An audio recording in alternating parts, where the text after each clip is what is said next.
Of all days in the year, the slaves dread New Year's Day, the worst of any. That was a quote by former slave Lewis Clark in 1842, and there's a lot to unpack with that quote. Now, you might be saying, dang, Tammy, why you got to go all deep on me this close to New Year's Eve? I'm trying to drink my liquor, drink my wine, turn up. Well, I'm trying to celebrate. It's a party. Well, okay, if you say so.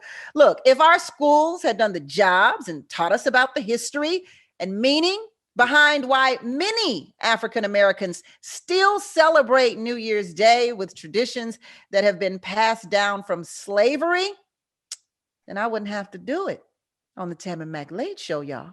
But yet, here I am. So tonight we're talking about the history behind Black America's New Year's Day traditions and much more. Tonight on the Tammi Mac Show, the business of being Black is the New Year. Please welcome political and social analyst, Dr. Jason Nichols. Hi, Dr. Nichols. How you doing, Tammy? Good. Critical race theorist and lecturer at California State University of Northridge, Monica Turner. How you doing, Monica? Good evening. And the owners of Harold and Belle's Restaurant in Los Angeles, and I might add, one of my my top two favorite restaurants in LA. Please welcome Ryan and Jessica Lego. Hey, Ryan and Jessica. Hello, hello. Thank you all for being here. Let's start off like this. Why should Black people care about New Year's Day traditions in America? Why should we care about New Year's? All right, who wants to start? I'll start. Well, like you said, as far as slavery, it was definitely something was dreaded, but I would say that Black people, especially in the South, were a little bit superstitious for good reason. And so I feel like we were able to kind of turn it around and take things like our food and be able to change those into a different meaning and take away some of the negative stereotypes. So we would hope for better things in the future through our food. And that would be through the black eyed peas, the greens, the cornbread, and they all symbolize different things. I'll let Ryan get a little bit into some of the meanings of items. Well, we'll talk about the meaning of the foods, but interesting you say one of the reasons we should care about America's New Year's tradition is because we've made it our own. So we should understand that we've taken something that was generally not built or designed for us in the worst day potentially of our lives and turned it into something more powerful and more positive. Monica, you want to talk to us about that? Why should Black people care about America's traditions of New Year's? Well, it's interesting that Jessica brought up the idea of superstition. Do any of you know where the saying, what you do on New Year's Day, you will do the whole year through comes from? No, but we would love for you to enlighten us on that. But I do, is this particularly answer the question of why Black people should care? Yes. Because on New Year's Day, the slaves went to the auction block and they spent from Christmas to New Year's Eve, fretting over whether or not they would be separated from their families. That's why we should care, because it was a day of dread. It was a day of children being ripped out of their parents' arms. And it was probably also a time when the so-called talk emerged that we have to have with our children about their interaction with law enforcement. Now, Massa Washington, he's a spurly old character, but keep your head low. Stay humble, stay out of the way, stay out of the sight. That's probably where we were taught how to survive. That is so profound, because we have been talking lately with the recent protests and civil unrest about how Black Americans have to have the talk with their children. But you are so right, Monica, when you say that talk started long before the police became a part of Americans' fabric, the fabric of America. So yes, you're absolutely right about that. I can't believe that we've not even thought to bring that up in any of our conversations during this whole civil unrest. Dr. Nichols, why should Black people care about New Year's traditions in America? Well, I think what both the Legos have said and what Dr. Turner has said is actually very much correct, in the sense that, you know, it was a day that people dreaded. It was, you know, hiring day, as they call it, where people called in their debts and of course, you know, enslaved people. And I always like to, you know, I'm kind of a stickler for language, so I like to say enslaved rather than slave. Slave is a title. Enslaved is a condition. And you know, what I like to say is that my ancestors were doctors and lawyers and scientists and engineers who just happened to be enslaved by, you know, imperialist, racist forces, capitalist forces. But I think it's, as far as New Year's, I think I try to put a little bit more of that survival spin on it and say that it showed that Black people continually survived into New Year's and make it through. And even the ones who were separated, in some cases, found a way to survive. And I think that that's an important thing for us to remember. You know, this has been a difficult year. 2020 has been a difficult year. Yeah. A lot of us are looking for it to end. You know, we know with COVID that a disproportionate number of African Americans are dying. They're dying here in Maryland. I know they're dying out there in LA, unfortunately. But one of the things that we always seem to do is progress forward, move forward, find ways to survive and to teach our children and keep moving and progressing. And I think that that's a positive spin that we can put on New Year's, is that every new year we're still here and we still find a way. Indeed. I want to go to our soulmates because they are weighing in heavily already, y'all. Increase Mather says, deep, Monica Turner. Wow. And then hiring day is what they called it, right, Monica? Heartbreak day? Heartbreak day. And I see Jessica also nodding her head like, yep, that's exactly what it was. You want to talk about it, Jessica? I mean, I know that that's the day that they, the slave owners would either rent their slaves out to other slave owners, or they would sell slaves at that time. And like you said, separating families. Keith Phillips, one of our soulmates, says, my mother made us eat black-eyed peas back then. Sometimes I find myself bringing in the new year at church. So we will talk about the traditions that Black people have developed since Heartbreak Day, since hiring day, those days of our enslaved ancestors, as you would say, Dr. Nichols, when we return on the Tammi Mac Late Show. We'll be right back. Don't go anywhere on FOXSOUL. Welcome back to the Tammi Mac Late Show on FOXSOUL, where tonight we talk about the tradition for our enslaved ancestors of the new year. It wasn't all that bubbly. Wasn't nobody toasting and wasn't nobody shooting no fireworks and being happy and singing songs of Old Lang Syne back when our enslaved ancestors brought in the new year. What we found out through Dr. Turner here is that what happened during the new year is our enslaved ancestors were generally sold, rented, or stripped completely from their families from Christmas all the way up until the new year. They called it hiring day or heartbreak day for our enslaved ancestors. And we want to talk about that. Dr. Turner, I do want to ask, why is it that we have not talked about this? Like this, you ain't gonna hear this on CNN. Well, I think part of the problem is that we have gone through several transitions that can even be traced through the lexicon, from African to colored to Negro to Black to Afro-American to African-American. And with those transitions, I think that something has been left out of the story. so that these sayings have been reduced to superstitions, because at being a people from the oral tradition, we are not passing on the information. So now what we have in 2020 is scraps of information, and we're using these sayings out of context, not realizing that that was a day of suffering, a day of torment, torture for our people. And I want to say something to Dr. Nichols. You seem to fast forward us pretty quickly. And I think that it's important to refer to the voice of the slaves.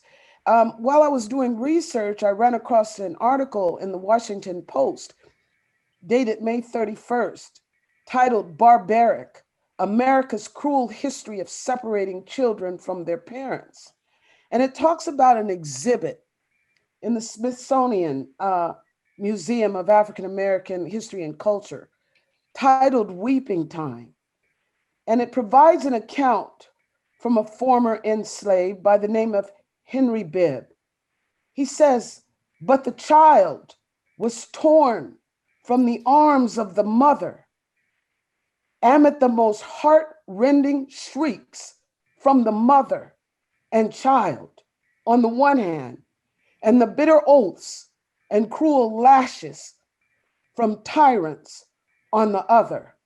Her mother was sold to the highest bidder. Enslaved mothers and fathers lived with the constant fear that they or their children might be sold away." I believe this article was written in response to the current policy of separating migrant children from their parents. And what it does is go back to the history of America's separating families. Absolutely, absolutely. But I want Dr. Nichols to respond, because you said he seemed to fast forward. Yeah, he said we have to get into 2020, but I think that we want to embody this, because that's a distancing gesture. And Dr. we have Nichols, to I want Dr. Nichols to have a chance to respond to that, though. Yeah, no, I think she must have misunderstood me. I never said that we should skip our history. As a matter of fact, that's what I do for a living. So there was never anything said like that. I said we absolutely need to pay attention to our history. And as a matter of fact, there's another exhibit in the National Museum of African American History and Culture, which is the Smithsonian Museum that Dr. Turner is referring to. And it is of a tin box with freedom papers in it. Those are my great, great, great 6 times great grandfather's freedom papers. So I don't forget where I come from or my history, which I teach, literally have devoted my life to. So it's not about fast forwarding. And I think there must have been a misunderstanding there. No. You might be misunderstanding me. And for the record, I'm not a doctor. I'm a lecturer. Okay. And the reason why I say that is that, we tend to, this is like we're taking what's called the Sankofa turn.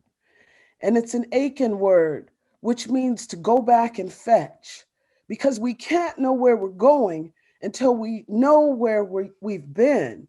So just like as we are entering a new year, just like our ancestors were fearful of an uncertain fate, we also face an uncertain fate.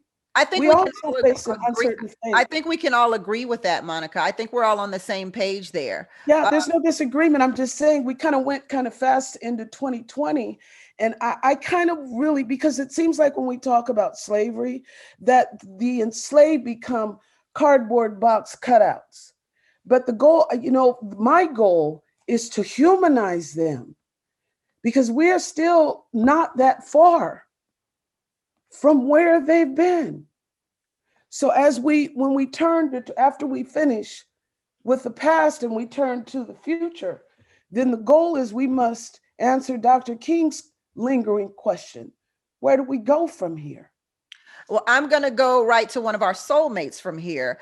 Yolanda W. says, it's a day. I wake up and go to sleep. For years, I felt like I had to do something. Now that I'm older, I reflect and I go about my daily business when it comes to the new year.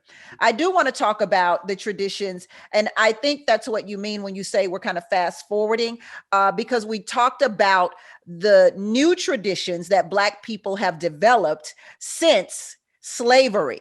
And so I do believe we do have to move forward and to find out where these new traditions come from so that we can then backtrack them. And we have to have a reference point. And so that reference point for me, I want to go to Ryan and Jessica, who know a lot about food because they are food connoisseurs as owners of a restaurant. Many Black people in the South and around the country eat black-eyed peas on New Year's Day because they're considered good luck. As a matter of fact, one of our soulmates, Keith Phillips, says, I eat black-eyed peas and I go to church. And I want to touch on the church thing first, because Jessica, you made a point about why Black people go to church on New Year's. Well, I feel like they were really going to church on New Year's Eve to pray for what was going to happen New Year's Day. So that was the original reason that they were going to church, to pray for the new year, pray for, keeping their families together. And Blacks, back to the black-eyed peas, not the group, but the food. During the Civil War, when the North raided the Confederate Army's food supplies, they left the black-eyed peas behind because they thought it was animal food.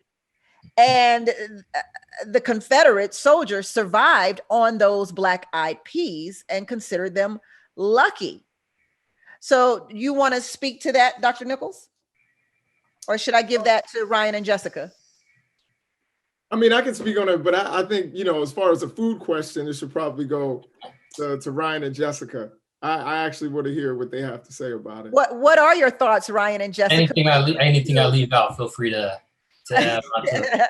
What are your thoughts when it comes to the tradition of eating black-eyed peas on New Year's Day? So when it comes to black-eyed peas specifically, and there's other foods that are synonymous with New Year's Day and part of the tradition, but with the black-eyed peas, them having their origins in West Africa and being something that was brought over through the slave trade, through the Middle Passage, and used as sustenance in where these slaves landed in communities like Charleston, South Carolina, where you find black-eyed peas kind of more traditional than when you get to areas like Louisiana, where it's more red beans and things like that. That's how they first came here and started being used. And over the years, really, it's a lot of symbolism that starts coming on because of the shape. And you can look at the Roman Empire and Italians as an example of that, where they eat lentils on New Year's Day because of just their shape. It's a very round shape and it's like coin. So the shape of a black-eyed pea being more rounded and similar to a coin, that's where the symbolism comes in to represent wealth and prosperity. And what are some other food traditions that Black people have that we can basically attribute to our past? I would say greens, whether it be collard greens, cabbage, mustard greens is associated with money, more so like green money, so paper money. Cornbread is associated with gold just by nature of the color, and pork associated with prosperity. And again, like when you talk about things like this, it's kind of like when we talk about gumbo and there's maybe no right way to make a gumbo. Everybody's grandmother or relative or somebody has these different ways of making gumbo in these traditional dishes. You hear people with different traditions and superstitions, if you like to call them that. But with the pork, for example, it has to do with how a pig's natural behavior to root. It's a constant forward motion and a nudging with its nose. So it symbolizes moving forward throughout the year. Whereas somebody might say, don't eat a chicken on New Year's Day because the chicken claws backwards. Yeah, or don't eat lobster on New Year's Day because the lobster swims backwards. Wow. Well, get the hell up out of here, why don't you? So that's why Black folks eat chitlins for New Year. Not necessarily chitlins, but pork in general. Traditional, well, it depends. Like, you know, when going back to the Black Eyed Peas, there's a traditional dish called Hop and John, and that's traditionally made with smoked pork, and now it's kind of always made with bacon now. But for us, you know, just talked about like greens, our go-to was cabbage, and we would put smoked sausage in the cabbage, but we would always have some pork chops, you know. So our family tradition at this point may be different from somebody else's, and some people may do chitlins instead. My dad would try and do chitlins sometimes, but we would leave the house. Yeah, I can't get that into the pig, but we are going to get that into the New Year's traditions when we return on the Tammi Mac Late Show on Fox Soul. Don't go anywhere. We are coming right back. We are talking about the tradition of New Year's, and should we really be celebrating as African Americans? We'll talk about it when we return on the Tammi Mac Late Show on Fox Soul. Welcome back to the Tammi Mac Late Show on Fox Soul, where we're talking about the tradition of New Year. Well, I keep saying New Year's, but I got a slight problem. Like, is it really New Year's? Like, we don't say Christmases. Is it New Year's? Like, why do we say New Year's Eve or New Year's Day? We don't say Easter's Day or are y'all not following me on this? Am I wrong? I don't know. Doctor, can you talk to me, doctor? You said you're a wordsmith. Why do we say Happy New Year's? I think it's because it's like we're saying that New Year's Day is possessive. It's the day that belongs to the new year. Is that? I'm trying to make. We don't say Christmas's Day. Merry Christmas's Day. Right, but I think the Christmas doesn't belong to the year, so we're saying New Year's. Okay. S day, meaning the day belongs to New Year's. Meaning this day belongs to the whole year, and right. So we're giving it possession. Right, the day possession to the entire year. Right, that's what I think. I'm on the fence about that. I think Black folk just decide to put an S on it. Really do that sometimes with Valentine's Day, and sometimes the N becomes the M. I've heard of Valentine's Day. Yes, exactly. If you want more of this content, you can easily find it at foxsoul.tv, or you can download our FOXSOUL app. You can go to Fox Now, Fire TV, Roku, Tubi, Zumo. You can also go to Apple TV or caffeine.tv. And if you want to weigh in on the conversation, please do so. We welcome your chat because we chat back on YouTube, where we are live right now. GH on our live chat on YouTube says, no day during slavery was a good day. While it's good to know about New Year history, I imagine that our ancestors would want us to celebrate every day and use our freedom to continue elevating, not to be continually traumatized by the past. Oh, you're getting deep on us, GH. But I think what we are trying to do is to show, not necessarily be traumatized by the past. That's a bit deep. But to show and to educate on our history of the past. Because to be honest, I never knew that from Christmas to New Year was called Heartbreak Day, or was called Hiring Day, and was a day that Blacks or slaves were routinely stripped apart from their families. Now, obviously that happened throughout the year. Monica, what makes it even worse, or what made it worse on that New Year's? Because it was, like I said, when I referred to the comment, what you do on New Year's Day, you do the whole year through. And because they were bought and sold, and, you know, if they were hired out to a cruel and inhumane master, that was what they had to look forward to for the rest of the year. Yes. And see, my mother used to say that all the time, and I dismissed it as superstition, but I always made sure I was having fun on New Year's Eve, just in case there was something to it, so I could have fun the whole year through. But the reality is that when I discovered what it was rooted in, where that saying came from, you know, it just made me think about how in the American Constitution, we are still 3/5 of a human being.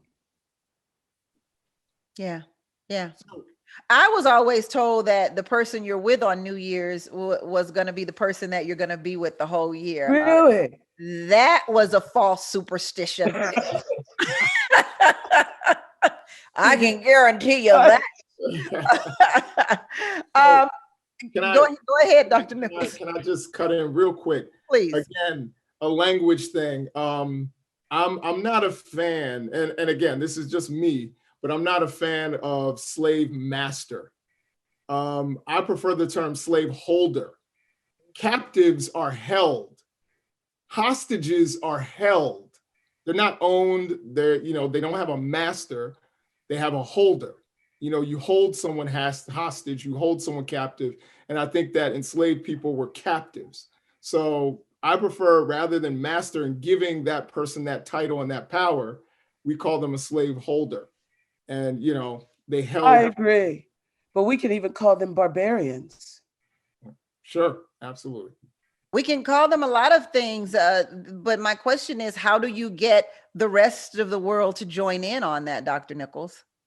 Well, again, I think this is where education comes in, and just as Monica had stated earlier about certain terms changing. We were once called colored and Negro, and then we accepted Black. Then it was Afro-American, and then people said the Afro is a hairstyle. We're going to be African-American. Just as we got people to accept those terms, because in the old kind of Muhammad Ali way, where it was like, no, you're going to say my name. I think we can do that with some of this other terminology, where if we continually say it, we are devoted to saying the right words and the right language, just as many other communities have done, then society will follow suit. So we shouldn't let them dictate Absolutely. Our history, the way. It's kind of like the Central Park Five, and Ava DuVernay kind of changed that to the Exonerated Five. So that now those young men are known as the Exonerated Five versus 5 men who went to jail for the Central Park murder. So, and it's in a sense taking back what we've lost and taking back our own narrative. Right. Absolutely. Of how the story belongs. Let's see, our soulmates are weighing in. So let me go to one. Only New Year's when you say New Year's Eve or New Year's Day. Okay, Urban Spinster here says, I know of people who not only eat black eyed peas, but make sure their house is clean and laundry is done before the new year. Yeah, you're not supposed to. He says, like we add an R to Sadie, it's not Sade, it's Sade. I don't know.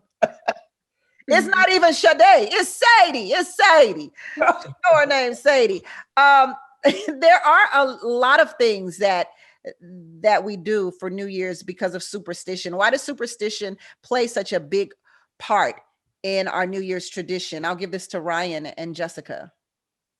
Yeah, I would say, and the linguist could maybe speak a little bit more on this part, but putting the term superstition on it maybe doesn't truly give it justice. I mean, it's a time of the year where you're going to stop and you're going to reset and you're going to set your intentions for the rest of the year going forward. So whether you're celebrating the past or maybe educating people on past wrongs done, it's what you're going to do moving forward, and trying to start off on a better foot than you were last year, on a positive foot, and move forward, not backwards.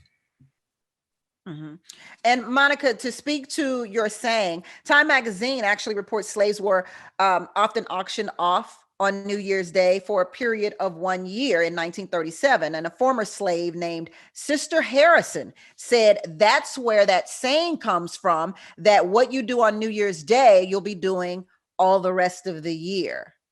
So why do you think they don't teach this in school, Monica?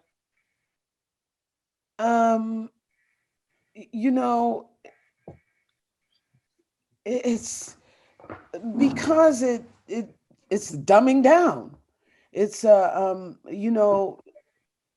I think I have to refer to Dr. John Henry Clark. In the film A Great and Mighty Walk, he makes the comment when he goes to Arthur Schomburg and says, "Teach me the history of African peoples right now, henceforth your office hours." And he said Dr. Schomburg recommended that he study why, in respect to Dr. Nichols, slaveholders chose to eliminate Africans from the pages of world history. Even before we study our history, we have to study theirs to understand why they did what they did. We are familiar, communal people. So separating us, you know, if you think about it, what it must have been for the first African who couldn't even speak English, all the way up to the generations of what I would like to think of as manufactured African Americans. We were taken out of our own cosmology and adapted almost like in terms of Stockholm syndrome to our captivity. Would you agree with that, Dr. Nichols? Yes, in many respects. I think it's important to recognize that adaptation that we made has been a very positive one, despite one of the things that American society has tried to do is first divorce us from our African past, make us ashamed of Africa. And then the reason that these kinds of things are not taught in schools is because it absolves America from the cruelty that America has been. We want to believe, you know, or people want to believe that America has always been great, that America, you know, yeah, there was that one moment and then you went to the civil rights movement and then good white people came along and everything was better. They don't want to talk about, you know, the truth of the matter because it indicts America. It indicts the American system. But I think our strength as a people has been our ability to adapt, you know, and I'll tell a quick story. You know, hold that thought on that story. We're going to take a quick break and then come back and get your story quick. And we'll give you a little more time to give it on the Tammi Mac Late Show on Fox Soul. Welcome back to the Tammi Mac Late Show on Fox Soul, where we are having a discussion about the tradition of New Year's Day and New Year's Eve when it comes to African Americans. And with me today, I have joining us, political and social analyst, Dr. Jason Nichols, critical race theorist and lecturer at Cal State Northridge, Monica Turner, and the owners of Harold and Bells in Los Angeles, Ryan and Jessica Lego. Ryan and Jessica, as third generation owners of a traditional Southern food restaurant, do you feel added pressure when it comes to New Year's? What's your most requested dish? Actually, when it comes to New Year's specifically, the answer is no. It's actually kind of a slower time of the year for us, where we do our own little kind of reset and stop. You know, us being kind of a New Orleans themed restaurant, you know, our traditions center mostly around, you know, Mardi Gras, and then when it comes around to the, you know, the more Catholic holidays, the Christmases and stuff like that, you know, a lot of that, Easter, Easter and things like that. So those New Orleans tradition. So New Year's for us is a relatively slower time of the year. That might have a lot to do with being in Los Angeles also, as opposed to being in New Orleans. Oh yeah, absolutely. So what would be your most requested dish around this time of the year? This time of year, it's all about, you know, fried turkeys, pot roast. The weather starts to turn and it gets hotter, so we sell a lot of gumbo. Yeah. I like that gumbo y'all got over there, Harold and Bells. I can't lie, because, you know, I'm a Southern girl myself. So your gumbo actually comes closest to any gumbo that I've had in Los Angeles. Now, mind you, I ain't had nobody's grandmama's gumbo yet, so that could be different. But Harold and Bells does do a great traditional Louisiana gumbo. And it's interesting that you all talked to us earlier about traditions and why we eat what we eat on the new year. And most of it is to bring prosperity and luck. Cornbread, because it's golden, as in gold. And then the greens is green is for the money, gold is for the honey.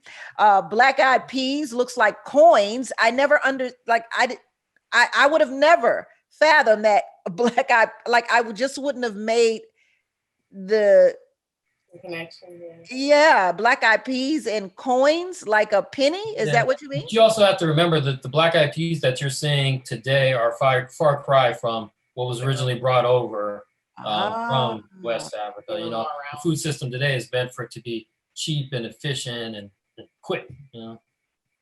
Great point. Yeah. And then pork. Can you just please, one more again, explain why we eat pork for the new year? So pork is about the moving forward into the new year. So like Ryan was saying before, the pigs, they root forward. You know, he did the example, you know, moving forward constantly. And that's really the reason. Is like we want to concentrate on moving forward into the new year with prosperity and wealth and good luck. As opposed to lobster that swim backwards.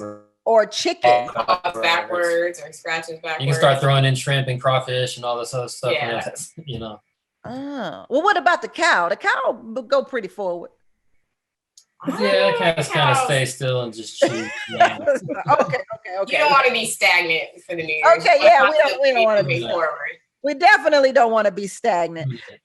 Jason and Monica, I have this question for you both. How widely known is this information in the Black community? When you're lecturing at your university students, Monica, have you encountered students who are familiar with this part of history, or is that something that you just like mind blown like you did us tonight? Well, to be honest with you, my mind was blown. I did research. I was going to talk about, you know, our current traditions, and I kept looking at the context, New Year's Day, slavery, New Year's Day, slavery. So I decided to do some research, and I was shocked.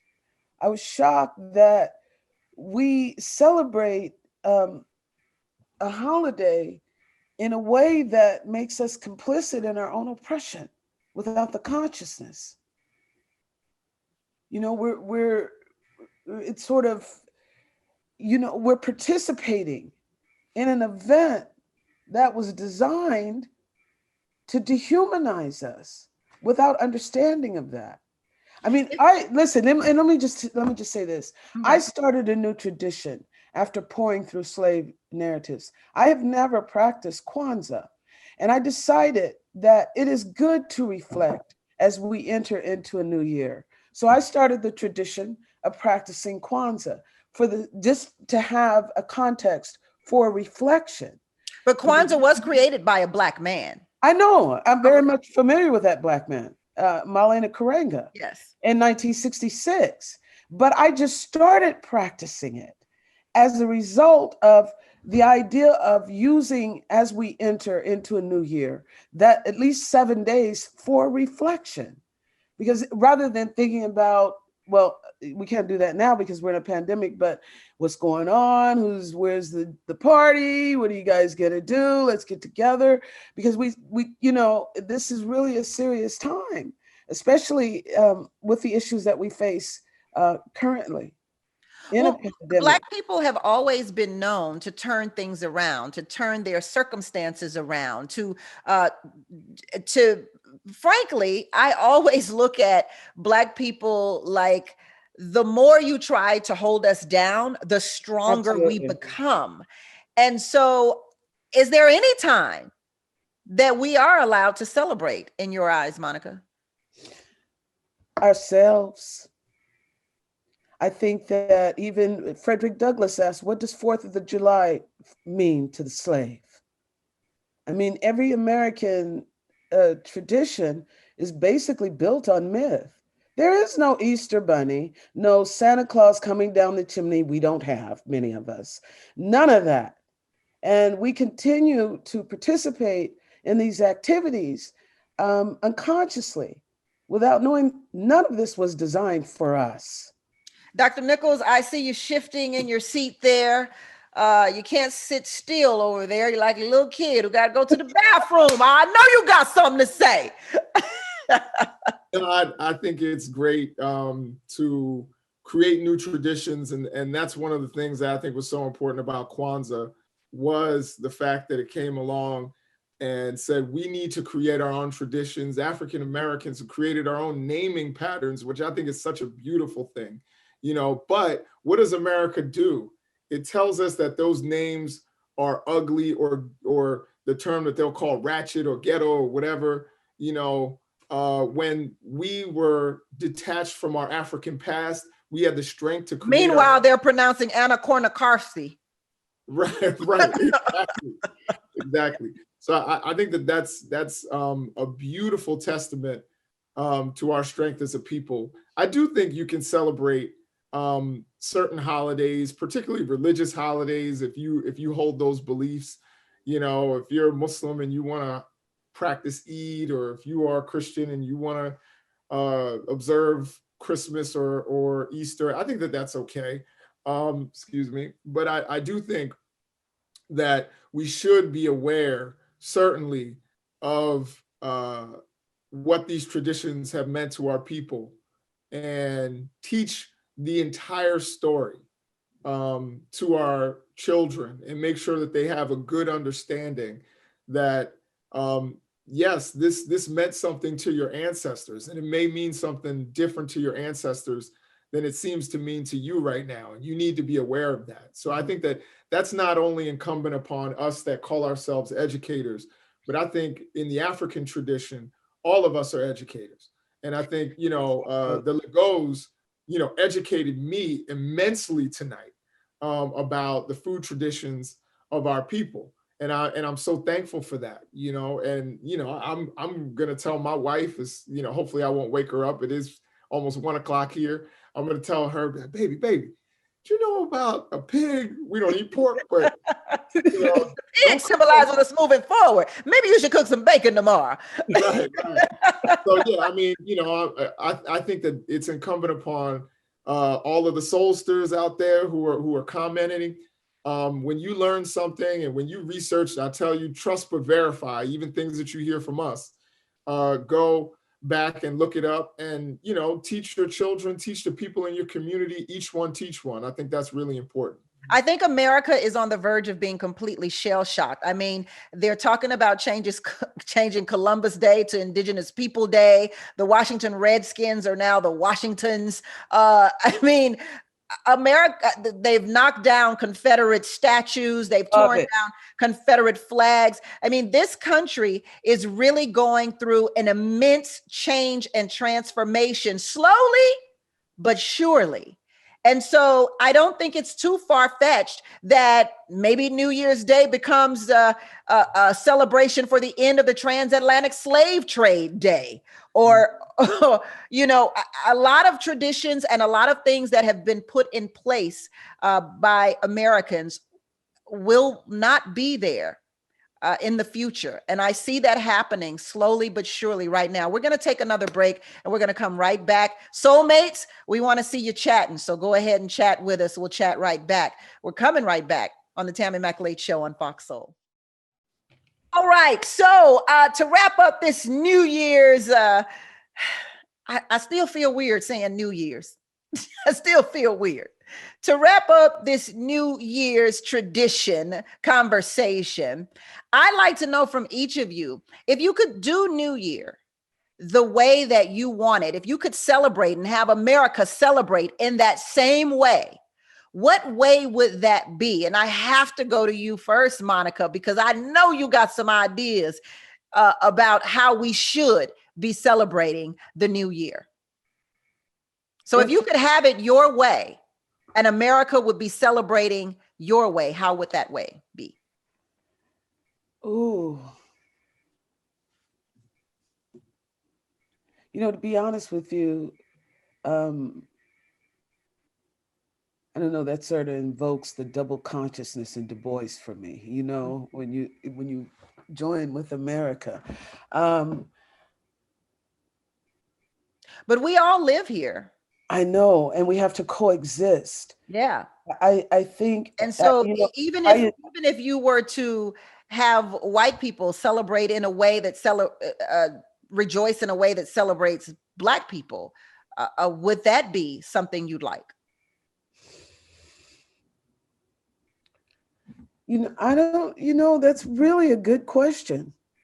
That's really a good question. Can you come back to me? Well, you know, that's why they pay me the big bucks, Monica, to ask the good questions. That's why. Oh, yeah, that's a good one. You stumped me. Ryan and Jessica, how would you celebrate New Year's if you could turn it into the holiday of your choice? I was gonna say, aside from Emancipation Proclamation. Oh, well, you know, I did want to bring up the Emancipation Proclamation, which was signed in 1863 on New Year's Day, and I would take it back to focusing more on something positive like that in our history. Although I'm not going to say it like ended everything for us, because obviously it didn't. But you know, that is something that I feel kind of gave us the opportunity to change the narrative of it just being Heartbreak Day, like you said, and looking at it in more of a kind of taking back our power and choosing to move forward with this, rather than just solely focusing on our enslavement.